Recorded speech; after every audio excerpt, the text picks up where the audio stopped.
I forgot to tell you. I mean, people will filter in here, but I'll just say a couple words about. That's right.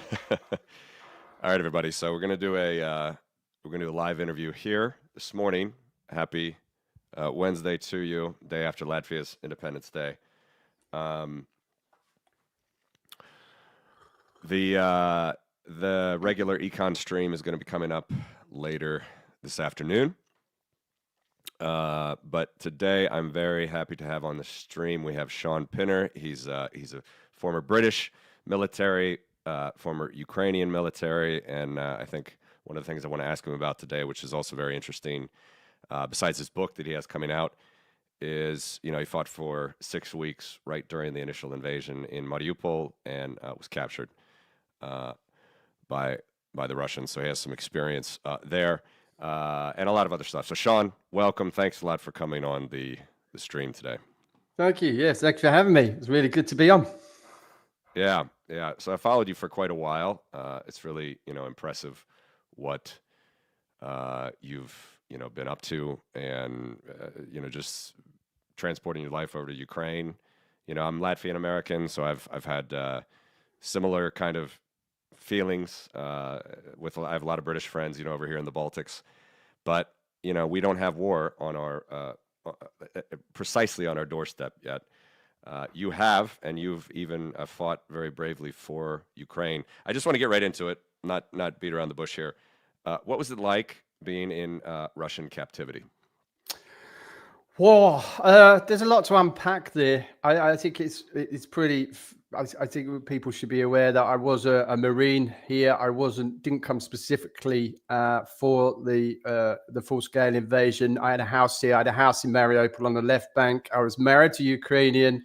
I came in 2018, learned Russian first, not Ukrainian because of the geographical location of where I lived and where my house was on the left bank in Mariupol. I learned Suzik, a mixture of Russian and Ukrainian. So I'd actually been here for a significant while, long before the full-scale invasion happened. It was my home. I was my legal status in Ukraine was that I was essentially, had all the rights of a Ukrainian. So essentially, when I was captured, initially the initial part of capture is the most dangerous because unpredictability, and it came off the back of 7 weeks of fighting and holding out in Mariupol, where essentially, if you talk to experts, if we hadn't held out for so long, maybe Kiev would have fallen, maybe Ukraine would now be Russian, we don't know. So it was essential to really hold for as long as we could, up until the point around sort of the beginning of April of 2022, it became really virtually impossible to keep fighting, running out of ammunition, food, water. But we did for 7 weeks, and then I was captured about 2 hours outside of Mariupol, trying to break out of Mariupol to friendly lines once we got the order. And like I said, the initial capture is the most dangerous. And then at a point of initial capture, I was stabbed in the leg. I was captured by Donetsk People's Republic forces. I was then handed over to Russian regulars, where they then proceeded to electrocute and torture me using a field phone, which is essentially a portable field phone that you use for trenches that you wind up, which is just jimmy rigged and adapted for torture, basically. So they put paddles on my fingers and then really went straight to it there and then. Very powerful electric shocks, and my legs blew up. The capillaries were bleeding through my legs. I was being electrocuted so much, could barely walk. On top of the beatings, and yeah, they stabbed me in the leg because they didn't want me running anywhere. So I had a huge sort of 3-inch knife wound in my leg as well. Lucky they didn't nick an artery or break a bone. And then for the next sort of, we can narrow it down if I give a summary. For the next sort of few months, I was then pulled out for Russian propaganda in a trial by public opinion. Long before I ever got to a courtroom in Russia to really face trial for what was their narrative and justification for the war in Ukraine, which was I was a mercenary, Nazi, and a terrorist. Well, I was none of those. I actually never left the the country I had legal status in. So yeah, that's where we sort of were when we got to the trial and the death penalty that was given to me then.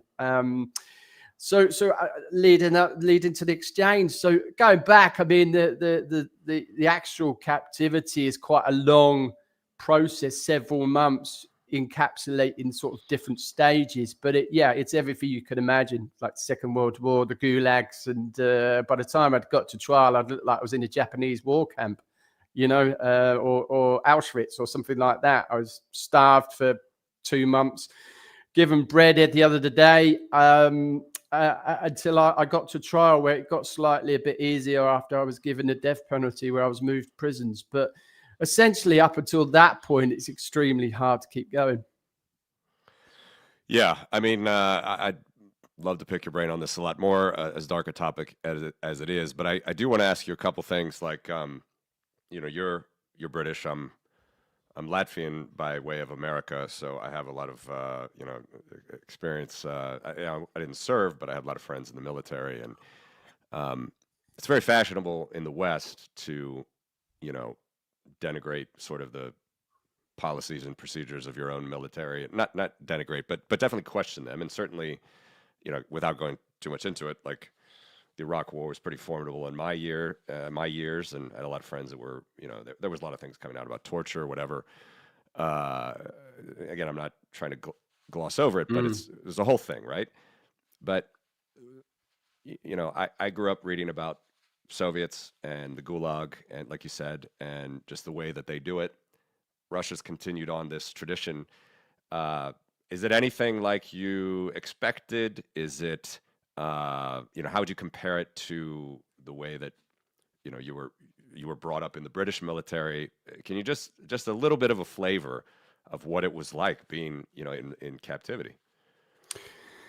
Well, firstly, besides what you already did, good stuff already. Yeah. Firstly, I mean, it's fair to say it's quite a long topic, so we're trying to paraphrase it and stream over it quite quickly because it's in sort of categories. Initially, for the British military, I was trained. I actually went to America, Fort Lewis and Spokane and Tacoma, and to do my SEER training back sort of some 20 years ago. For those that don't know, it's survival, evade, resist, and escape training you do when you go on to do specialist work within the military. So I actually did mine in America, which was kind of strange. And when we went to America to do it, I had a good grounding in what it was like to be captured and the use of propaganda. So I didn't go in with my eyes shut.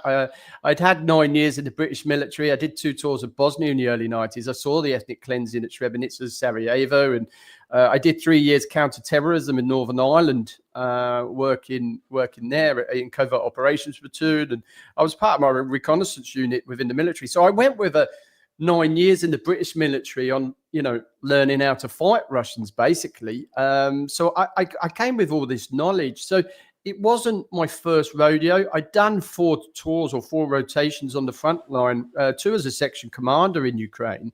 I got promoted pretty quickly. I was essentially in a forward observation point, 800 meters forward of the first line when the invasion happened. I couldn't got any further forward. So I'd had an idea of what it's like in captivity.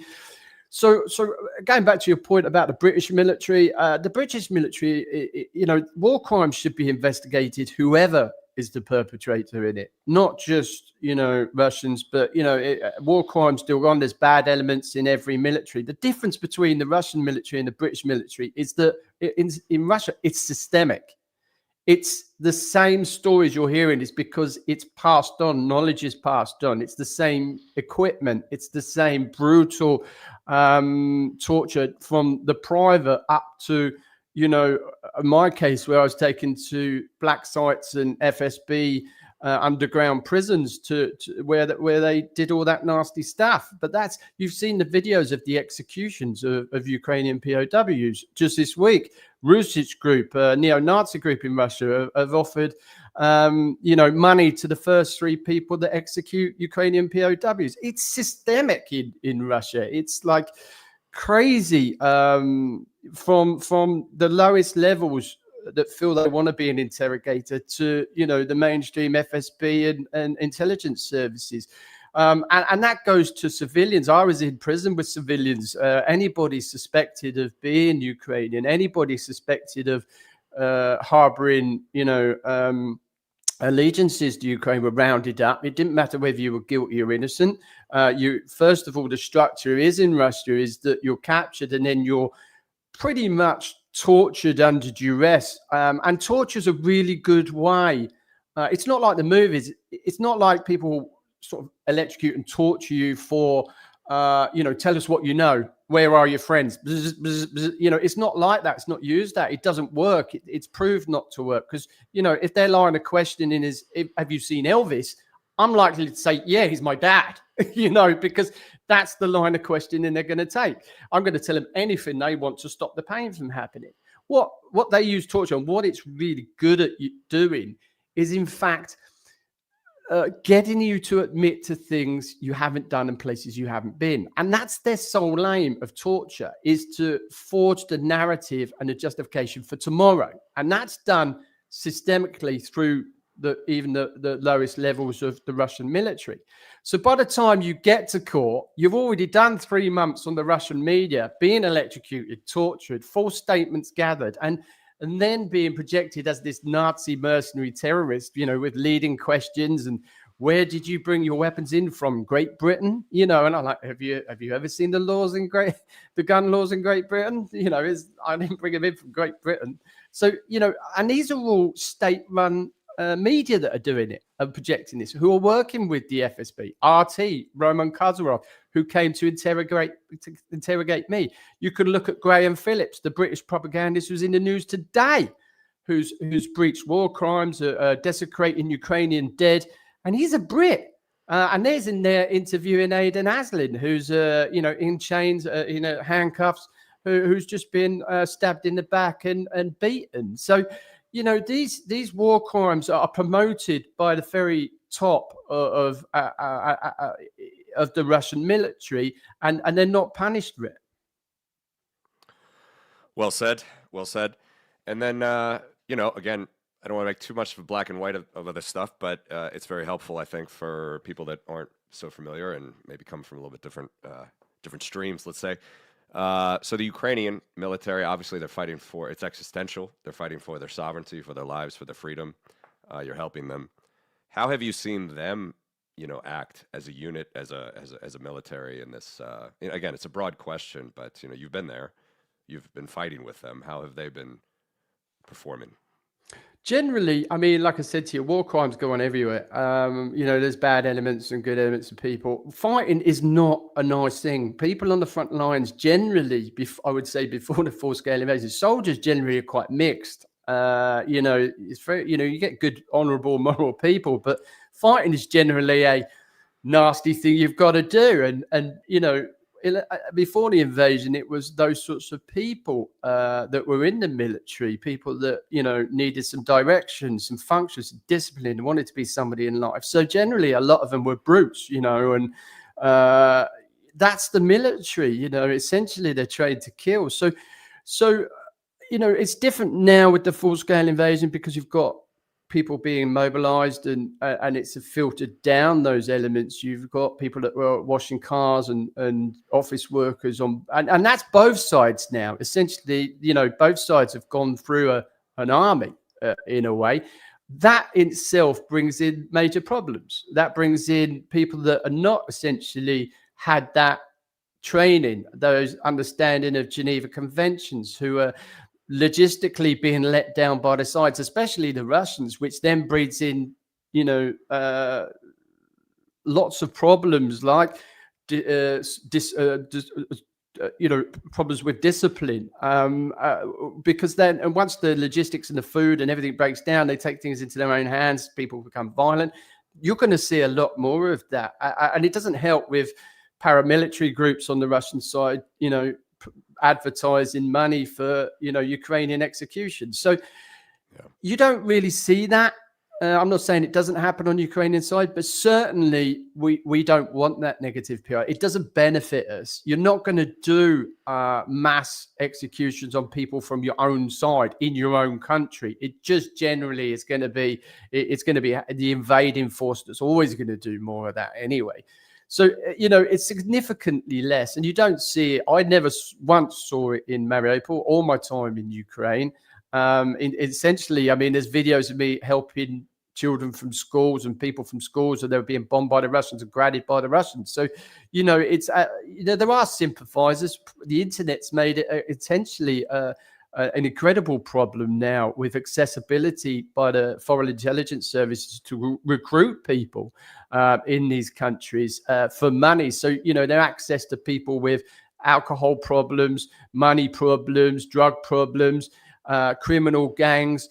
The Russian foreign intelligence services are using those to really do the work that would have been foreign agents, in the Second World War. So it is really what we call the scroats and the dregs of humanity, and they're now doing anything for a quick buck. And the Russian intelligence services know that. So, and that involves everything from assassinations through to bombing railway tracks in Poland to, torching military vehicles in, near the front lines. So it's, and that's all not Geneva Convention stuff. That's spies, that's assassinations, that's torture, that's all, and to say that Russia are the only people doing it is I'd be very naive, so, but essentially, when you're talking about POWs in the Geneva Conventions, yeah, I mean, Russia systemically is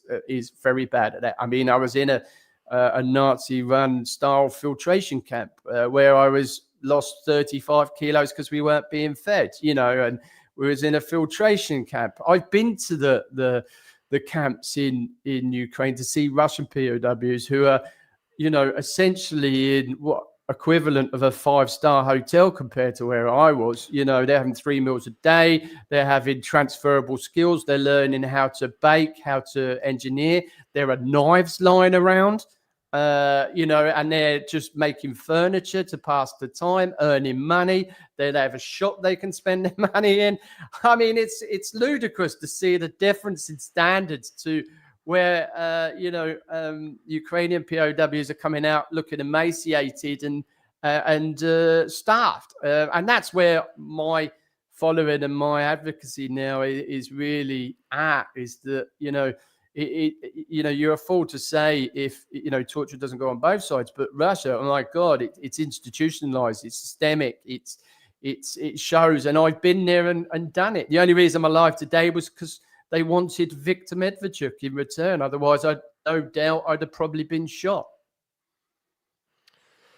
It's remarkable stuff. A lot of questions to ask you here, but short circuit some of this, because a lot of people think, and I've had this discussion many times with Westerners myself, especially people that tend to be in the Bitcoin space, or the people that like to be sovereign, like to be free, and I try to tell them, yeah, that's what we're about here in Eastern Europe as well. But for some reason, there's a certain faction in America, for example, a lot of the MAGA characters that have this sort of weird, I don't know, homoerotic thing for Putin, that he's like a good leader. I really don't understand it, but they have it. And this is, like you talked about with the RT and the disinformation online agents, like this stuff is ramping up. For people that think this is kind of like plateauing or it's going to end after Pokrovsk or something, like this is now, we're moving into a war economy on both sides. I mean, we've been, of course, Russia and Ukraine have been in that for a long time now, but in the West, and disinformation and all the rest, and you see Russians very upset that they're denied multiple entry visas into the EU right now. All of this stuff is really, really ramping up. So my question for you would be, how do you see like the next 1 to 2 years of this. And maybe we should start even with Pokrovsk, because I saw you did a good video about Pokrovsk and Napoleon even, and how there's people don't quite understand what the Ukrainians are doing, and it's amazing. Still, Pokrovsk is still holding, as far as we're recording here, in November 19th. To some extent, it's holding. It's just been cratered by the Russians, but they are at enormous cost to take this little village in the woods, when they say on their media that they're going to take Berlin next week. But in any Yeah. event, there's a lot in there. I want to ask you a bunch of questions, but let's start with Pokrovsk maybe. Any thoughts on what's happening there right now? I was asked to write a paper for SIPA, the strategic think tank in America, about my feelings about Ukraine and Pokrovsk, and that went viral, which was quite. I'll send you. You can put in the notes maybe, which went viral. And really, my aim was to just describe that a lot of the Western media doesn't really understand the tactics. The journalists don't stay here for more than 2 weeks before they're off, and they're experts in Ukraine. There are no long-term journalists sitting on the front lines. Well, there's very few of us here, because now I'm a journalist. I write for my articles for my column, and write books and papers now. So there was a very few of us here actually here full-time who understand the politics and what's going on the front lines. And essentially, I think it was about 10 days ago, maybe a little longer now, that Putin was sort of suggesting that he would invite foreign journalists to Pokrovsk and see the encirclement for themselves, and that Pokrovsk was actually fallen. You fast forward 12 days, and technically it's not fallen. The shoulders of the pocket are still being pushed back. There's been resupplies, injured taken, a turnaround rotation of personnel in there. It's a very hard spot. It's street to street fighting, pretty much like Mariupol. But I described it as the farmhouse at Waterloo, Hougoumont, which was, a farmhouse that held back Napoleon's imperialistic dreams and army in Waterloo. That drained, this farmhouse was pretty obscure, pretty a nothing place, but ended up, being the battle that Napoleon lost. Because of this obscure place. Pokrovsk is like the 76th largest town in Ukraine. It's not even like a major city. It's now rubble. But to the Russian media, the Russian and Putin, essentially, it's massive, because he can then go to his domestic audience and say, I've taken Pokrovsk. And they go, oh, that's Russian advances. But when you really break it down, it's essentially less than 50 kilometers of where he started 4 years ago in Donetsk. He hasn't really got very far. He isn't really pushed on very far. He's now celebrating, the 70th, 76th town in Ukraine as a major war victory. But it's not. And it's essentially, I've been saying for 12 months, if you put fear in perspective, last November, I was actually physically in Pokrovsk, and they were 8 kilometers from the city. Excuse me. 8 kilometers from the city. It's taken them a year to do 8 kilometers. And I mean, that's the realism. 8 kilometers to get into the city. It's an absolute failure. He's probably lost, at my guess, 20, 30,000. There's probably some guy who's got the statistics out there. But over that year, I mean, he wanted to take it by last November. I think he started the process in July of last year, and he's still not taken Pokrovsk. It's a major catastrophic failure.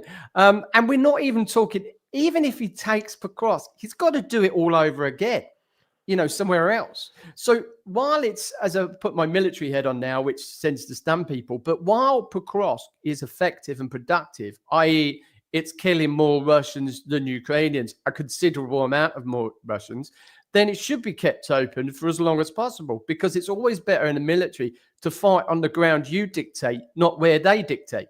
So essentially, if it's just a killing field where Russians really want Pokrovsk and they're just going to keep pumping people in, and the Ukrainians are just going to keep killing them as they come in, it should be kept open as long as possible. And that could be essentially the downfall of Putin. It could be so embarrassing that what you've seen now is the propaganda, Russian propaganda, not even mentioning Pokrovsk for like 2 or 3 weeks now, after saying they've captured it. So essentially, it's a massive, like you said, upscaled propaganda war at the moment, because Putin Putin's victories have been very few and far between, and he's sacrificed truckloads of blood for it. So he needs a win. Yeah, yeah, he absolutely needs a win. And I want to stick with this and go back to what I was saying because I try to explain this that, I've heard this for 3 years, 3.5 years. Like, Ukrainians just can't fight for their freedom because if they do, they're just all going to die and they're going to lose their whole country. Like Russia just this insurmountable force. And he said, well, no, actually, Russia is a completely corrupt, dictatorial, autocratic, awful place, and you can see it on the battlefield. And yet, we learn all the facts, like you said, and I've heard even more. I mean, I've heard up to 100,000, although that could be with casualties too, just to take Mm. Pokrovsk, 100 miles from Avdiivka and Bakhmut, Avdiivka, Pokrovsk. Like this area is unbelievably small. They haven't taken all of it in 3.5 years, haven't taken the whole of the Donbass even in 3.5 years. And yet, you explain those things, and then people kind of like let up. They're like, oh, okay, well, I guess we don't have to think about this right now. This isn't really a threat to freedom. The Ukrainians are doing fine. Why would you say that that attitude's certainly not right either? I mean, the Russians are not going; they're not going to stop. No, absolutely. I mean, they're not. That attitude's not correct because, as I alluded to in one of my videos lately, it's got a time limit. You can't just keep expecting Ukrainians to bleed, die, fight, lose many men on the assumption, they're all right, they're doing okay. It's only 20% of the country. You can't do that. So essentially, the fight's only as good as the support we get. We have to, support that Hougoumont, that Pokrovsk, that Waterloo. We need to start pushing the emphasis onto Putin, and I think that's where the Ukrainians realize the value of holding on to something like Pokrovsk. I can't tell you if they're going to succeed in that or not, but certainly I think they understand the value of adding holding that area. And then I've seen, even if they do take the cross, I've seen the defensive lines behind it. I mean, there's, razor wire, tank ditches, dragon's teeth. And then you've got the artillery. And it's a drone heaven. It's like flat with ploughed fields and country. Extremely hard for an aggressive advancing military to actually make headway, especially through the winter months now with rain and snow and sleet, and it's going to be near on it. So they're just going to get smashed. Even if they do give up Pokrovsk, they're just going to get smashed and they'll have to do it again somewhere else through the winter months. And they'll probably gear up for a spring offensive again, which is normally the case. As soon as the ground thaws, as soon as they start it's the weather starts to warm up. So generally, I don't see this war ending at all. I've never said it would. It's been extremely hard 6 months watching this fake peace process that's been going on between Trump. Because what's happened is since the start of the year, the attacks across the cities have escalated. It's Russians firing nuclear capable weapons into Ukraine daily. Even last night in Dnipro, where I'm at now, we had 2 ballistics coming in. The night before, we had a huge attack on Dnipro. So, it is Russia that's firing these nuclear capable missiles into Ukraine daily. We don't know if they've got nuclear armaments, warheads on them. But this is like, crazy double standards from Russia, desperation, which is why you're seeing the propaganda starting to push. He spends more on propaganda than he does healthcare in Russia. I mean, it's huge amounts.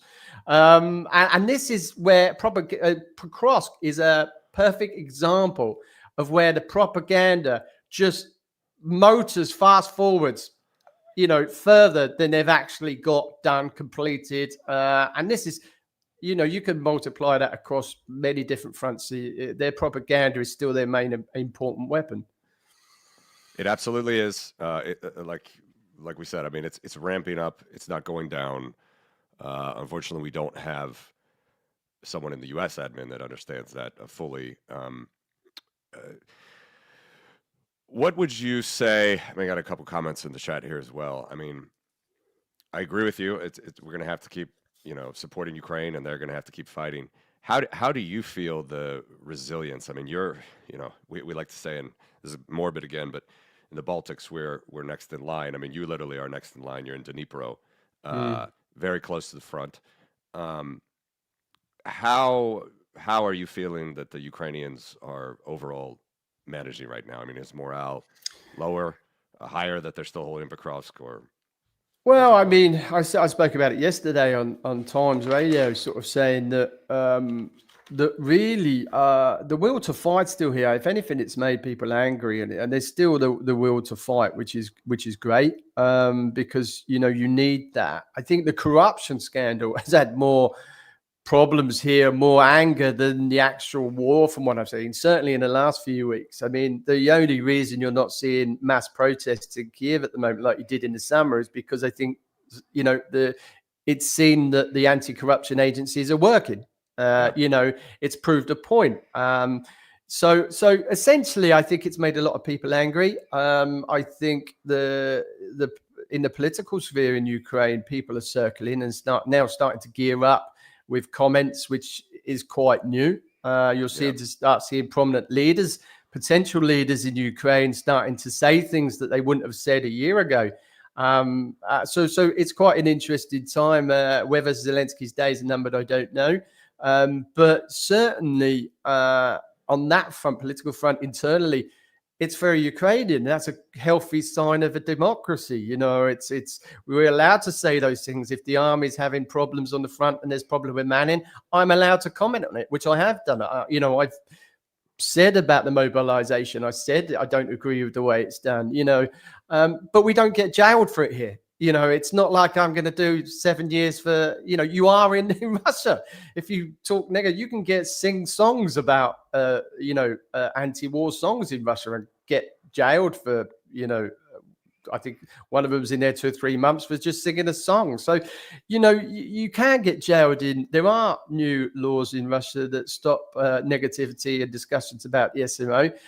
You don't have that in Ukraine. I mean, Ukraine is a very traditional country, a very conservative country. We should be defending those values because it wants to be a democracy. It's a sovereign country that wants its independence, and it's not attacked anybody. I was called a mercenary, pushed through the Russian courts as a mercenary when I never left the country I had legal status in.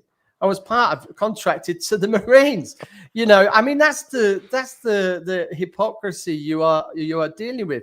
The propaganda solely deals with the justification for the war and tomorrow's narrative. So if it means portraying me as a Nazi, a mercenary, and a terrorist, then it's good for Russia, whether that's the truth or not. It is. We're not like that in Ukraine. I think personally, what about getting through the winter and getting through the winter as well? Again, I just done a pod. I just done an episode talking about what it's really like here, of life between the sirens. I called it. It's in an age it's really. Very good. We'll link it as well. Yeah. In a life of diesel generators, echo flows, and power banks, and essentially what Russia's doing is just not working. Yes, we have blackouts, interruptions, the power lot. I don't know how they do it. I mean, they're unsung heroes, to be honest. We have power fluctuations. We do share power. We have large marks of the day we're off. If you've got a lot of that, it doesn't really affect you if you've got generators, power banks. There's the poor end of the scale, which are obviously recharging phones in points across the city. But there is a real community blitz war spirit here that really I don't see any. Dnipro is probably, the war's inching closer to Dnipro. It's not a front line city. It's not a Kharkiv or a Pokrovsk, but certainly it's a different place from where it was 12 months ago. The war is getting closer, but it's still not a city under stress, which is what I was trying to indicate in my videos. It's not a city that's really struggling or collapsing or under stress. It's not one that really, it is, I would say, is. Yeah, it's a huge city for one thing. So when you see the rockets and the missiles come in, they do hit small parts of the city. Large parts of the day, you wouldn't even know there's a war on. So it's not really complacency brings its own problems. So for a large part of the country, the war is there. It comes in when it comes in. Like in Kiev, and you've seen those ballistic missiles come in, and you've seen the drones come in. It's very scary. It's very intense. But for large parts of the day, you could go out and take the chance, go to the shops and go to the parks and where there's shelters and people are trying to escape the war for a bit. It isn't Ukraine, Putin will want you to believe, or the world to believe, that, Ukraine is crumbling. It's not. It's very far from the truth. It's very well organized. Cosmetically, I don't know how they still function. I mean, if, a couple of months ago, the Russian drones started dive bombing the city center with pedestrians in the city center. I videoed it. I saw it, In Dnipro. In Dnipro. And you just think, why would you do that? Why? That's just terror. That's just out and out terror of trying to break the back of Ukrainians, and really install so much terror that they then, go to the government and push on the government here, which I don't think is really working at all. I think we'll see through the winter quite fine. And now you've got deals being made with Greece for gas, and more military deals with the French, and it's a long time. But what you're seeing now is, if you go back to the start of the war and compare it to now, you're seeing a power shift that's very rarely talked about. You've now got innovations being made. You've got flamingos flying into Russia. You've got, refineries blowing up in Russia, power cuts in Moscow, power cuts in Belgrade. I mean, the list goes on. Ukraine's driven the Russians, who had dominance of the Black Sea, out of, Crimea and the Black Sea.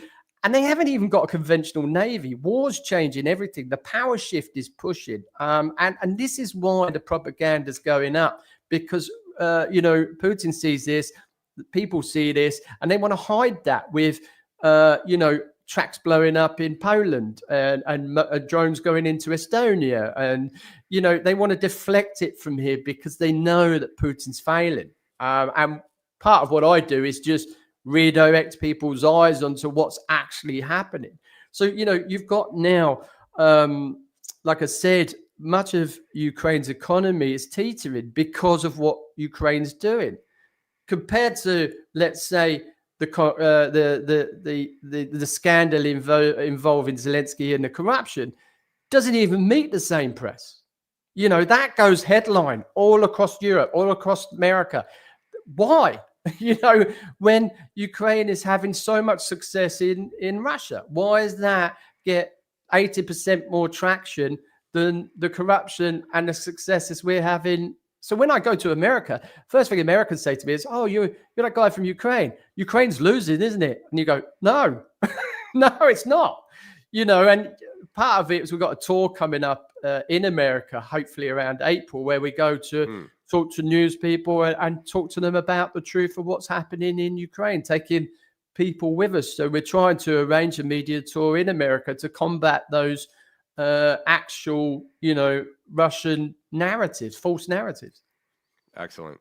Yeah, Kharkiv is a sister city, actually, of my hometown in the U.S., and it's an incredible story. I mean, how it's standing strong.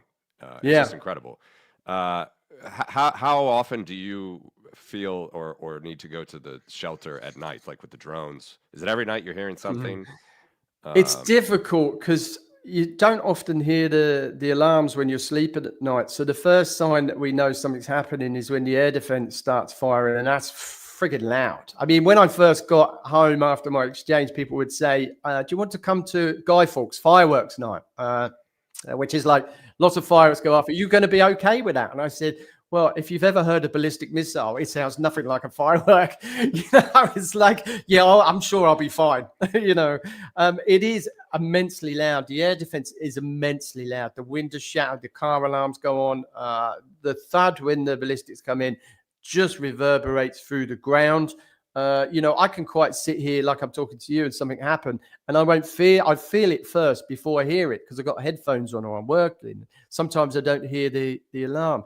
So generally, you can't go to the shelter every time there's an alarm because you'll never get out of the shelter. I mean, it's going 15 times a day. So you constantly got apps you can track these these attacks coming in from, and everyone's now an expert in Ukraine because they're looking at the drones, the quantity of drones, the waves of drones. They're tracking the drones through from where they're being fired crossing the border into Ukraine. They're talking on these apps amongst each other. Families are talking, get down, it's coming your way, tracking ballistic and cruise missiles. And then you sort of get an understanding of the type of attack that's coming in. And then you can get down to the shelter because you're not likely going to get down to the shelter from one Russian reconnaissance drone coming into Dnipro, flying over the city. First of all, you can hear them generally. So if how many are coming in, and you could sort of gauge your day around that, which is something that really I don't think Europe really understands, because those casualty rates should be extremely higher, and they're not, because people understand what's happening around, and they've been doing it for 3 or 4 years now. It's incredible. It's incredible to hear. And through the winter, then talked about the fighting spirit and everything else. I mean, and the gas, and I know there's a lot of good news that's coming out that Zelensky has been working on as well, internationally on his tour, and others. Do you think one of the things that I think would be most interesting? I want to ask you about what you think will eventually bring Putin to the table. We had some questions on that in the chat here, but I think it would be most ironic if what Russia has been trying to do to Ukrainians, which is break them, if Ukrainians actually do that to Russians, because they're clearly doing it right now. I mean, they're going after all of their revenue generating oil and gas infrastructure. I saw that they just started to go to power plants, like they weren't even doing that for a while, but people still had power in Russia. But now, I mean, it's just like there's no choice. Ukrainians are getting terrorized, so they're going to start to terrorize the Russians. Do you have any opinion with your discussions with Ukrainians and whatnot, like if Russians might actually break there, because they have a lot weaker infrastructure than Ukraine now, and I don't know if you have any opinion on how they might do in the winter. I've always said 12 months ago, I was saying, as early as 12 months ago, I was saying, if the Russian economy fails and falters, we could technically walk back into those occupied territories without a shot being fired. And I was being laughed out. It's like the Russian economy is going to collapse. It's never going to happen. It's going to last for years. And I was saying, I don't think it is, because we still speak to people on the other side. We know what's going on. There's no communications iron curtain. The Russians have clearly got a foothold with the propaganda, where they're over-evaluating Russia's capabilities and under-evaluating Ukrainians. So generally, we're always fighting that. So 12 months ago, I would say the West is generally 6 months behind Ukraine in what's actually happening and what's going on, when it's reported in the news quite a lot. So, and their forecasts. So generally, I was sort of saying, the Ukrainian, the Russian economy is going to falter. It's teetering. And people are just laughing at me. Now I say, I told you, it's there. It's out in the news. They're even saying it. They're even reporting it.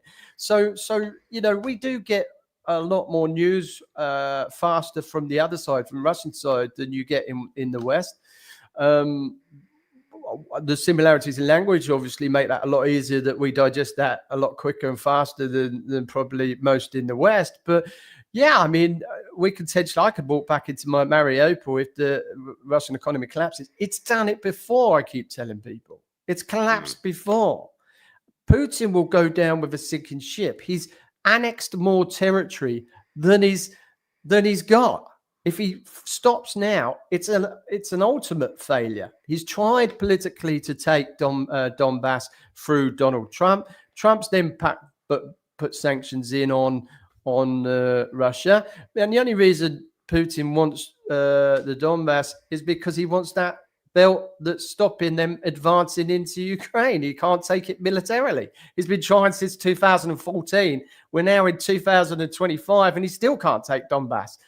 He's failing at everything he's doing that's being masked by Russian propaganda on social media.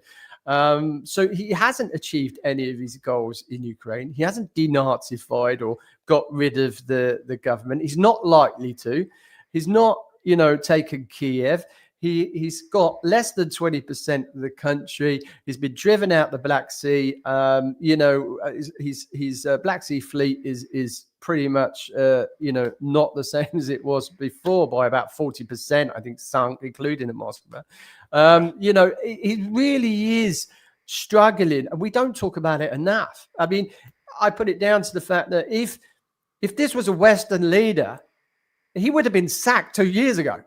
I mean, 1.1 million casualties, a third of his tactical bombers destroyed in one operation by the Ukrainians, lost dominance of the Black Sea, his 8-year foothold in Syria. I mean, he's the worst. He's the worst, probably, Russian president that's ever ever. I mean, he's lost so much. He's lost over 50% of what they gained in 2022. I mean, so and then he's bigging up something like Prokrovsk that's like taken him 1 year to do 8 kilometers, and the Russian propaganda is going nuts over it, and you're just thinking, Russia's got some serious problems. So they won't stop, Shaun. This is what I'm trying to figure No, it out. won't Everybody's trying stop. to figure out how do No. you see it? I mean, many things can happen here, and I think Putin actually being deposed is more likely now than it has been My ever. money's on a Gorbachev moment. Eventually, someone's just gonna, probably why Putin doesn't go on holiday. It's Lock him because, in the holiday house. Suddenly Yeah. you'll be locked into the holiday house, and that's it. Job done. Yeah. So that's probably why he stays at the, in his bunker 24/7. So he doesn't want to take a holiday. But my money's on that. When it happens in Russia, it happens quickly. My money's that they won't dethrone him, but they will move him at some point. There's a lot of pressure from oligarchs now, and it will be them that will put the pressure on Putin. Essentially, I mean, he's not going to stop until Russia stops him or we make him stop. It's going to be, one or the other. And I think he'll go down with a sinking ship. I think he literally will just keep pushing, keep pumping out the false propaganda. He'll take Russia down to the into the gutter with him economically. He'll be okay. His Moscow elite will be okay. But everybody else will have to suffer, and we'll be back to when I was a kid, seeing the Iron Curtain, the walls go up, and the medical side of in the occupied territories, they've got no water. The medical infrastructure's collapsing. Even Mariupol, especially because we still have people we know in Mariupol are telling us that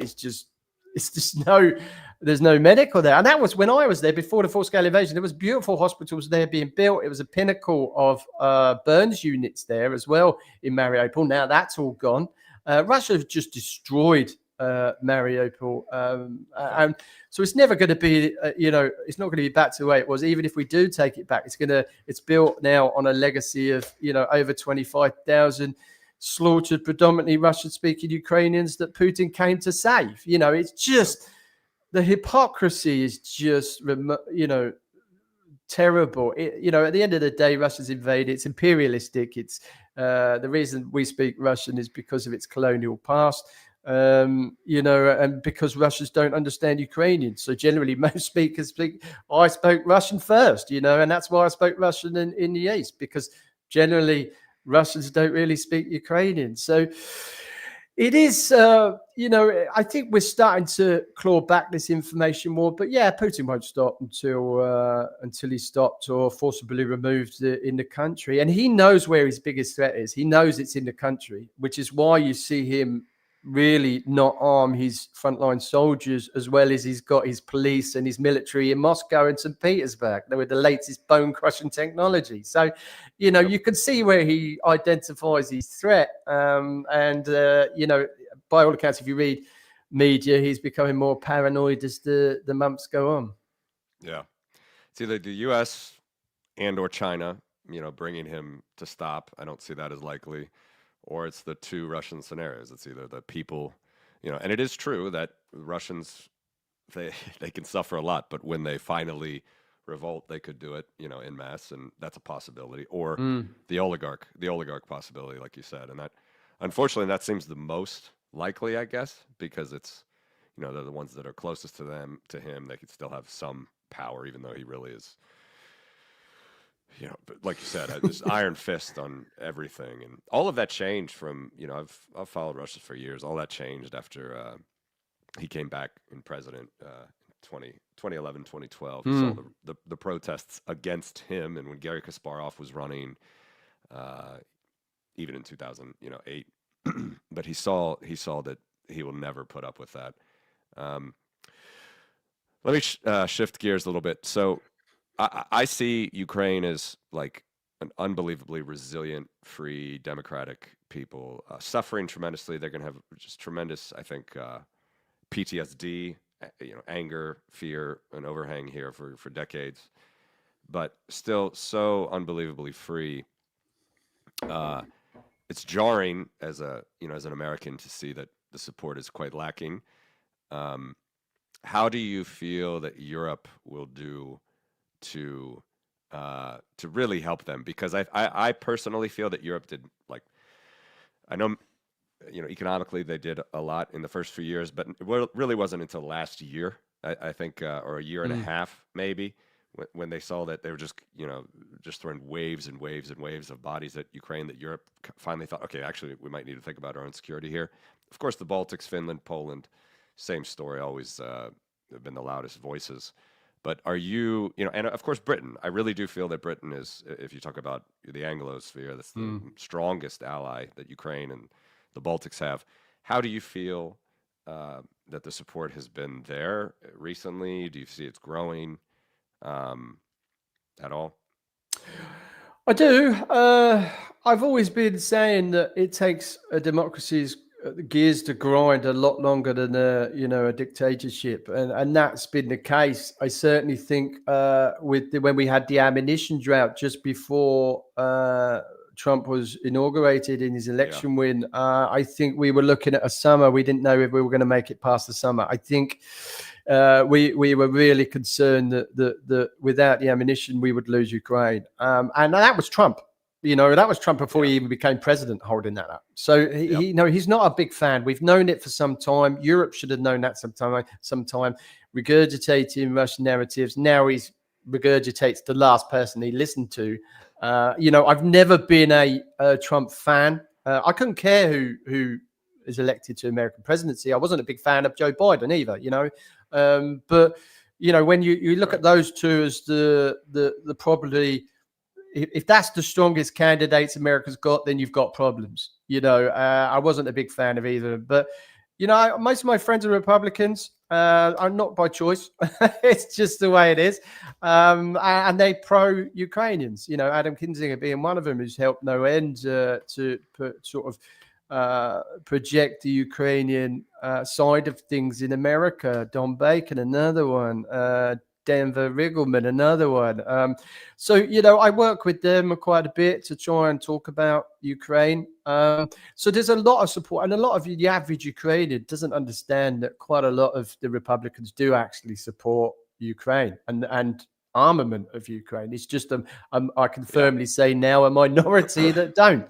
So there's a lot of support for Ukraine, which is great from America. I think Ukrainians are so polite. They bracket Americans now in three categories in the coffee shops and stuff. I was hearing somebody the other day saying, that Biden lot, Trump's administration, and when everything goes okay and they get some stuff from America, it's America. It's like they're so polite in trying to not offend anybody. It's like when everything's bad now, it's the Trump administration. It's not America, it's the Trump administration. So I find that quite nice that Ukrainians are doing that, not to yeah, upset anybody. But generally, I think, I don't think it'll just be business year. I think we'll get through the winter fine. I think the Ukrainians are better at dealing with the winter here, and they've had 3 or 4 years at this now. So as long as I think the support's gradually getting, it's certainly at a different place. When I see headlines saying NATO's not prepared for this, I disagree. Or I think they're, yep, exceptionally prepared for this. I think having fought the Russians, I think NATO forces would wipe the floor with them, which is why Putin doesn't want to fight really NATO. He doesn't want to open up a second front. I think we should exploit that a little bit. I certainly know for a fact, talking to NATO troops when I talk about my time in captivity, that they're gearing more up now.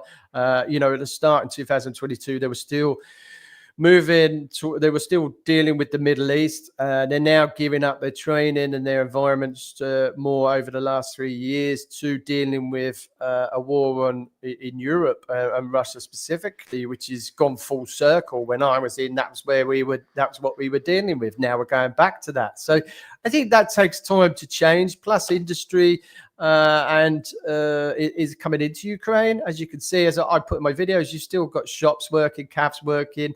Malls going, investment here.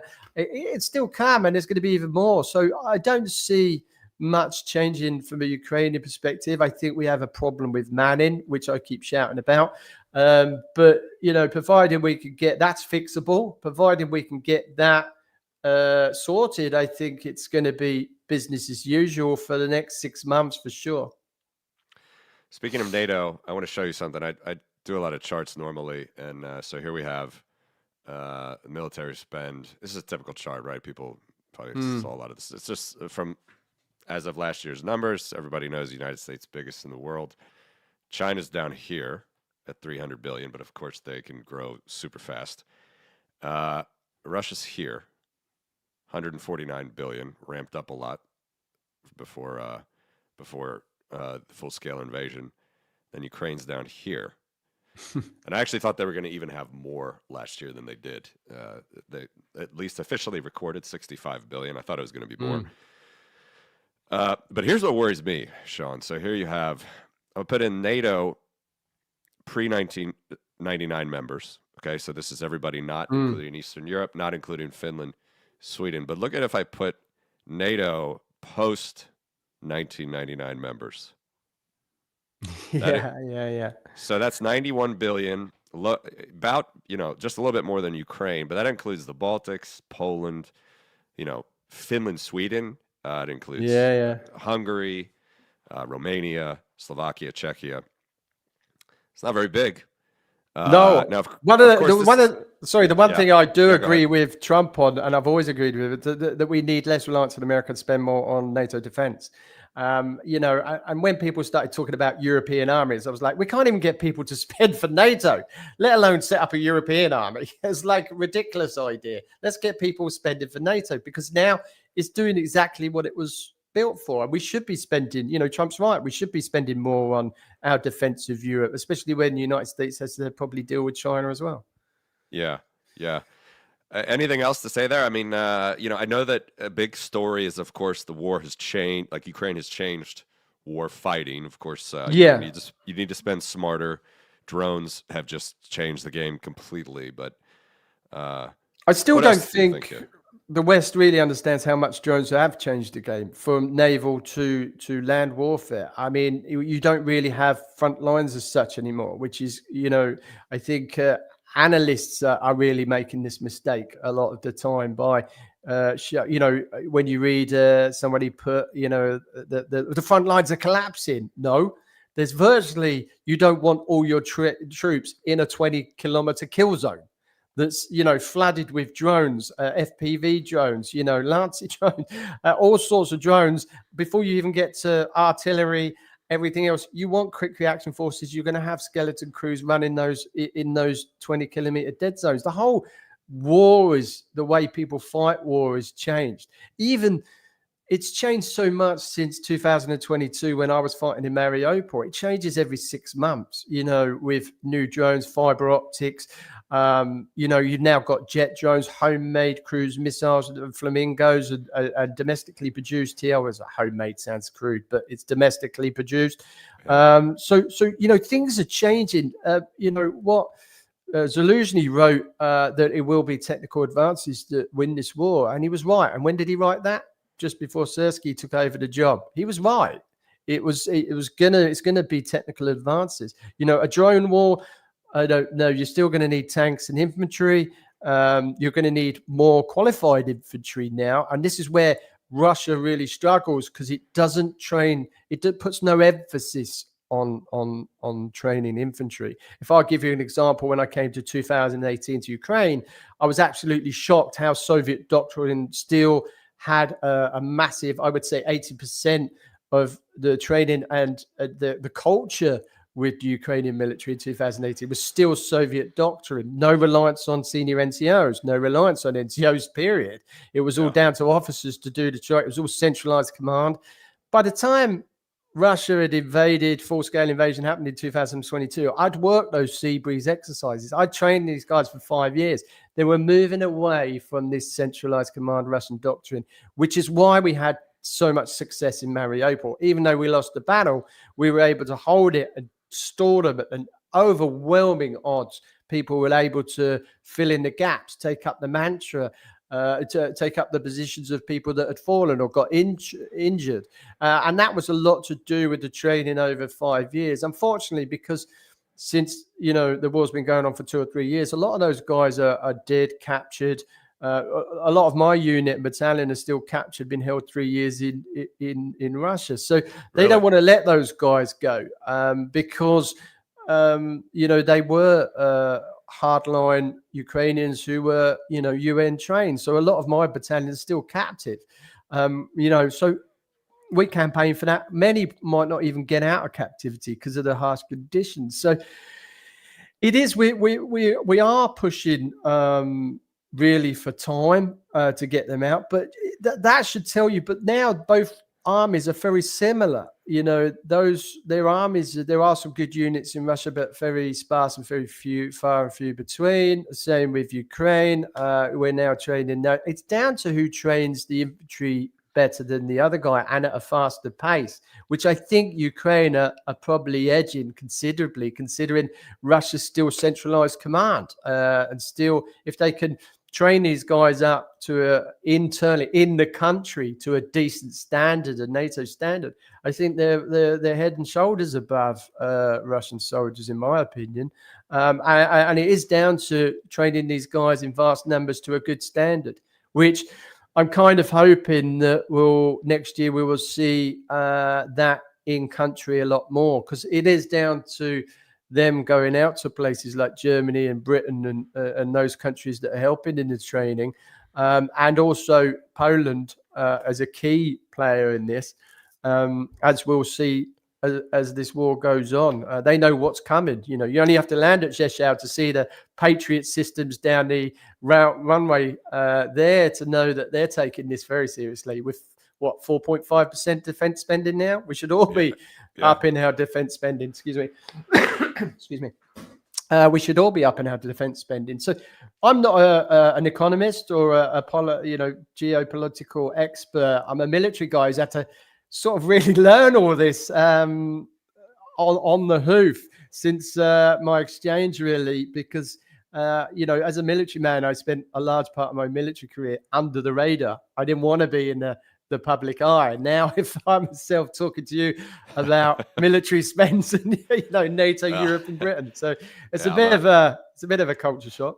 I mean, I'm a wannabe economist. Just enjoy talking, to people like you and talking about a lot of different things, a lot about Bitcoin and stuff, which I actually want to ask you briefly later. But yeah, I mean, when you were fighting for them, there were $7 billion a year, military. Now they're 10 times more, probably more. That's off book here. But Russia, of course, is growing too, and they're going to keep growing.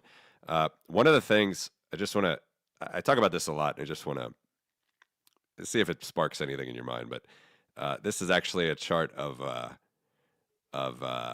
who has a toilet in their country, and Russians famously stole toilets and washing machines when they invaded Ukraine in 2022.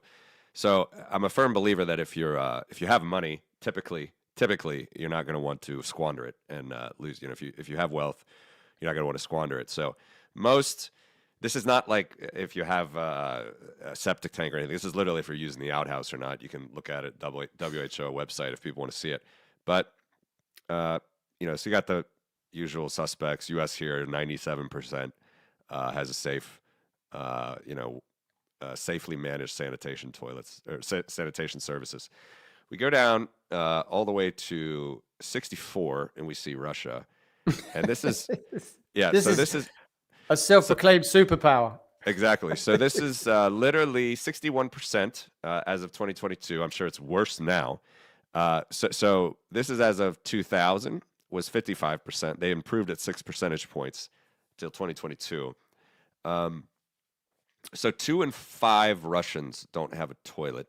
They're not a wealthy country. It really is a peasant country. Ukraine, is not amazing on this chart. They're up here. Where are they? I think they're about 10 or 11 percentage points higher. I have one. They're 72. Yeah. But obviously, look at the growth here from 2000. I mean, after Soviet, times and through the 90s, 42%, now 72%. Belarus somehow lost 10 percentage points. So they're only 75. Maybe they were lying in 2000. But in any event, uh, it's really, super important that you have a society that wants to fight for something and has, the material means. I really do think that, there's studies like if your GDP per capita gets above 35,000, you're not going to have civil wars. Russia's is Mm. 15,000. Uh, it's a poor country. When you were like fighting them, were you in captivity? I mean, is there anything that you could see that would sort of yeah, we talked all about your torture already at the top of the show if people didn't see that part. But it's just it's just a savage, in my view, it's a savage sort of culture. How did you is there anything that's sparking your mind just looking at this chart?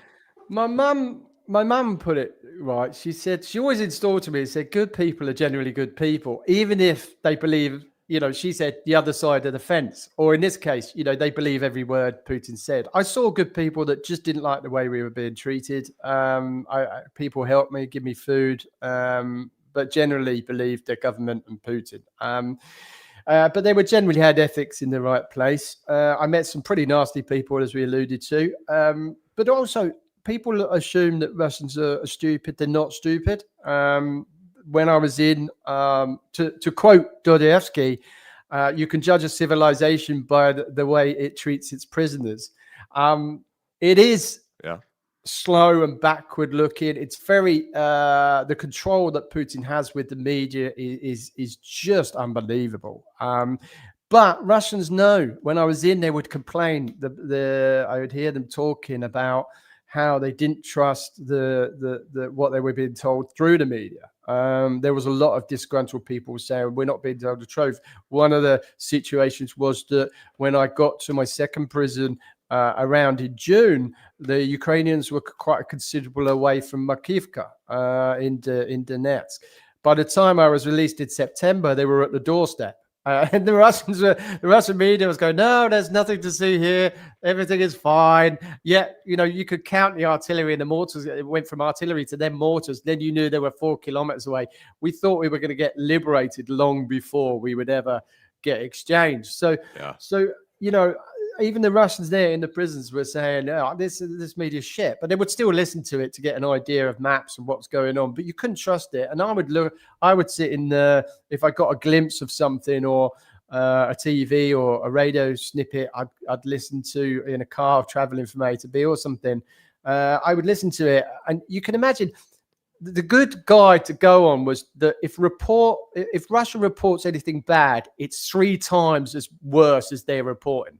Right. And if anything they're reporting is good, is generally you can knock 50% off that, and that was just a general rule of thumb what we used when we were over the other side, because we understood where we were catching. We understood the lay of the land. We knew, the Russians were saying that were Abraham's tanks, weeks before they'd even got in country. It was like, yeah, we've shot down 3 Death Stars. I mean, that's just a joke here, about, we've killed 6 Zelenskys. It's just, that's Russian media. That's Russian propaganda. It's almost some of the Russians, when I was over the other side, understood that. That was the case. It was, Saving Private Ryan, the Statue of Liberty is kaput. It's still like that in certain parts of Russia, So it is very controlled environment. Something I certainly didn't. I'd never been to Russia before I was captured, and I went to obviously Russian-held Donetsk, and you can tell the Russians from the people from that area by accents, which I found quite interesting, and generally their general demeanor. So. I certainly saw some good people while I was in captivity. It wasn't all bad. So there's hope. Yeah, there is. I still want to show you one more, though. You might have seen this, maybe not. So this is the abortion rate. This is kind of interesting. Yeah, I didn't really know why Georgia and Azerbaijan, 2 neighboring countries, Caucasus countries, former Soviet countries, one's Christian, one's Muslim. They lead the pack here. But you go down to number 12. So we have this, this in the American mindset. Actually, like you said, most Americans support Ukraine. Most Americans support freedom. But we have this weird reactionary Putin homoerotic thing, like from Tucker Carlson, and he, Oh, bread. yes, Oh, bread. bread, Yeah. exactly. He Bread, finds yeah. bread at a French run store Run in store. Moscow, and uses amazed that they have shopping carts there. But so apparently, this is a country with again. It's not necessarily about shitting on Russians here. It's about propaganda is a strong word. I don't think people quite understand it. They feel threatened when you talk about propaganda. Yeah. Sometimes they kind of feel stupid, or they. I can Like, explain that when you're done, actually. yeah, please. But we have here the facts. Like, it's if you say that most Russians, vast majority, don't go to church. Vast majority are not Christian, if you call it a Christian nation. But if you compare Russia here, this is 2015 to 2019 average per 1,000 women, 46 abortions, number 12 in the world. Ukraine's all the way down here, 96th in the world, 21. Baltics are around here. Most, again, wealthy, civilized, normal nations are lower on the ranking here. So again, the propaganda is very strong for people in how they view and hear about what this sort of magical, mystical Russian country is. What do you think about this? Well, I mean, one of the Kremlin's weapons is to use free speech, or what they call free speech. As far as I'm concerned, if you're an anonymous, including friendly handles, if you're anonymous and you offer an opinion, you don't really essentially have an opinion if you can't back it up with your name. And I think generally, you can't really look at X or anything like that as a tool for news, but it is. And that's the problem. It's a TikTok generation. It's a 30-second soundbite generation where news is now, and Russia are really good at using that. And propaganda isn't about so much free speech. Propaganda is really targeting a minority or targeting, a class of people.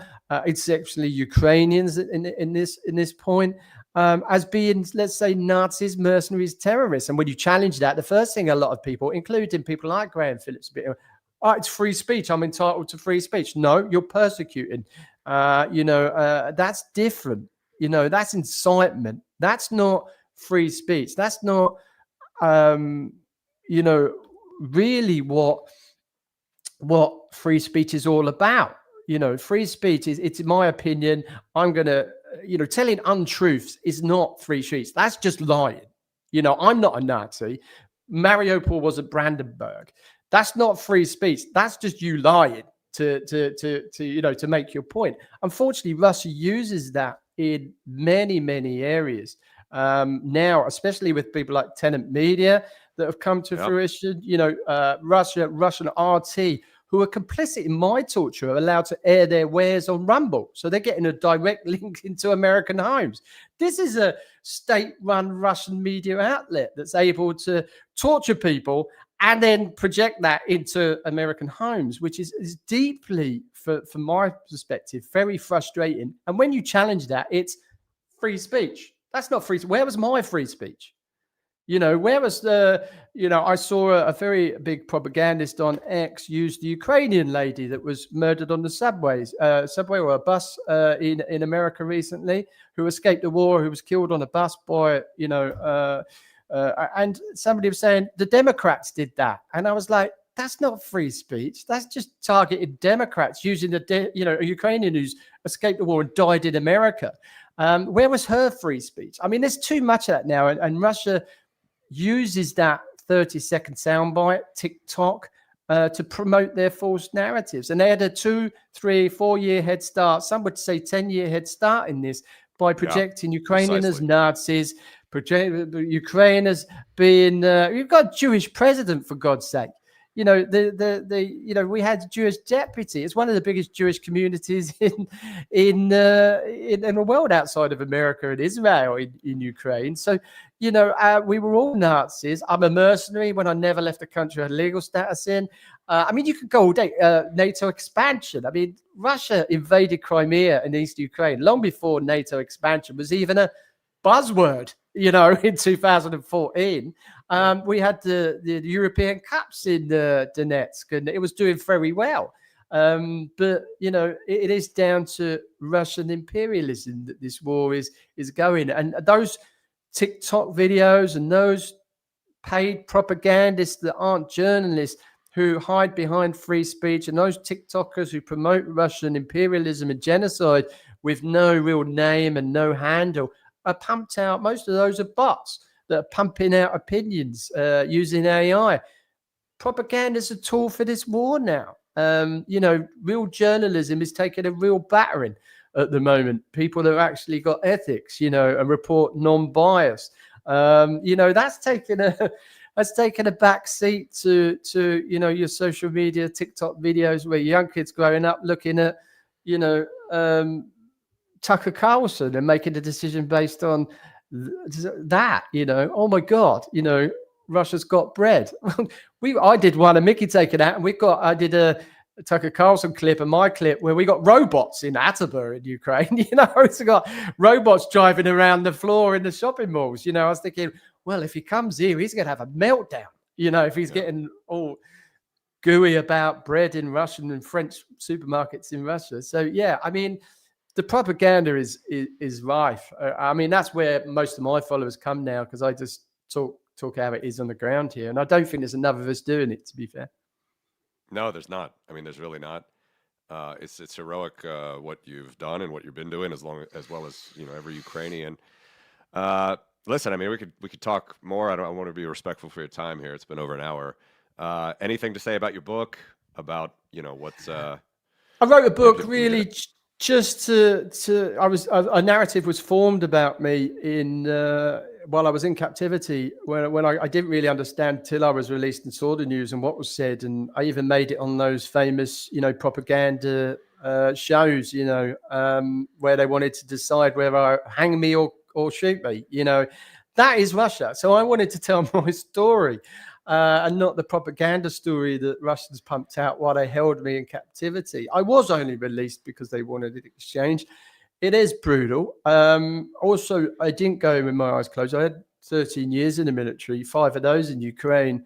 So it is a testament to what Russia is doing in Ukraine. The Nazi-style filtration camps, the brutal torture of civilians, and ethnic cleansing. Recently, there was an expose of where they're moving Ukrainians from east of Ukraine to Siberia now, relocating them out of the way, out of they're not allowed to come back. And then there's the children. We got, the truth about the children. The Russia slaughtered over 25,000 people just in Mariupol. So it was my chance to sort of battle those narratives with really what's actually going on. And I think there's probably a handful of Westerners that will probably hear that could probably do that in 2022. But it's growing. Our movement's growing. So the book's really a testament to that. Live, Fight, Survive was the last words my wife said to me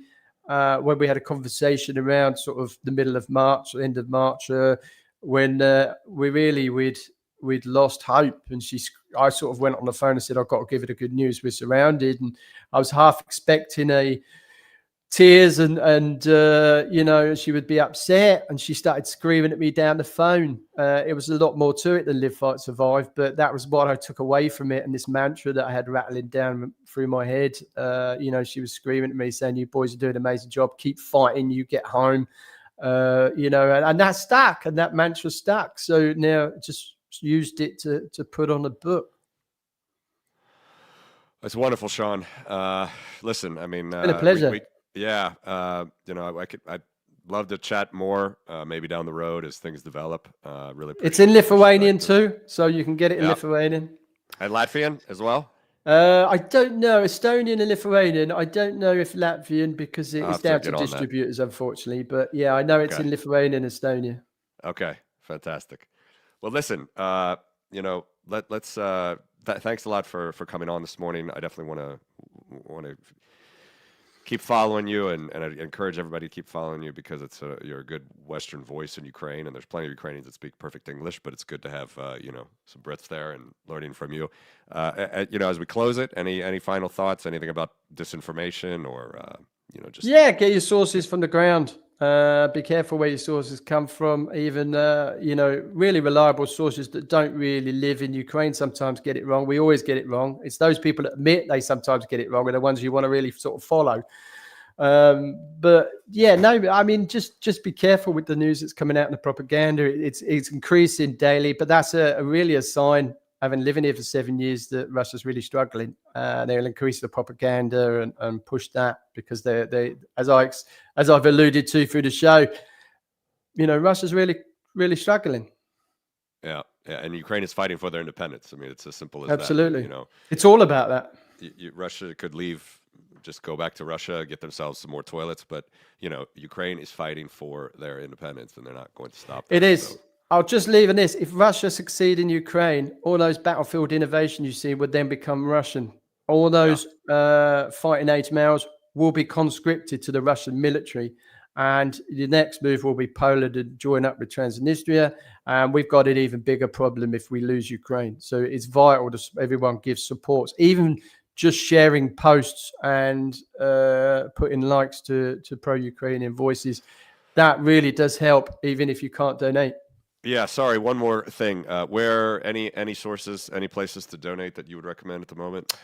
I could send you to them after. I work an ambassador for charity Prevail who works demining and supplies ambulances here. You could sort of donate to them. We're running a donation crowdfunder to try and get us to America. It's expensive. We didn't cover it, but I'm running 3 law cases against the Russian state, which are now looking to enforce the verdict we got in Kiev last year in UK courts, which will be a landmark case, which means that we will be able to bring charges to the Russian state for the way we were treated. If that happens, then that will open the door up for many Ukrainians to be able to claim off the Russian state for, Russian aggression, especially torture, which would be great. Hopefully, we will know some more about that next year. Like I said, we're running a crowdfunder. It's on my YouTube channel, quite on my Twitter page, which will help us pay for not just me, but other people that have suffered. Really, I've got away quite. We lost our house, and I'm still here, so I'm grateful for that. Many have lost family members' houses, and we want to get them to America to be able to tell their story to the media there, so people understand what's actually happening here, not the Russian propaganda. So we're constantly raising. That's it. We're constantly raising money to keep Live, Fight, Survive, and Voices from the Front going. So we're fighting actually 3 legal cases. 3 legal cases in 2 countries on 2 different continents. So it gets quite expensive, flying between the UK and Ukraine, helping Brahim Sadoun in Morocco to try and get his passport, since he's exchanged the Russian tentacles that reached him here. So we're trying to help him get to Ukraine to then testify against the Russian state because he's been left in limbo for 3 years. I mean, I can go on all day, but basically, if you just go on to Live, Fight, Survive, and Voices from the Front, you'll see what we're raising money for. Yeah. I think the light will win over the darkness, and you have just done great work, Shaun. And yeah, I have friends already I know watching this show that say they'll donate wherever you send them. So thank you. We're going to do that, and I encourage everybody. It's just this fight for Ukrainian independence, and Ukraine's lucky to have you, Shaun. So thank you so much for joining. I'll put those links right after this. Thanks for having me. Really pleasure. So, all right, Shaun. Take care. Have a great day and be safe. And you. Take care, everybody. Bye-bye. Thank you. Bye, everybody.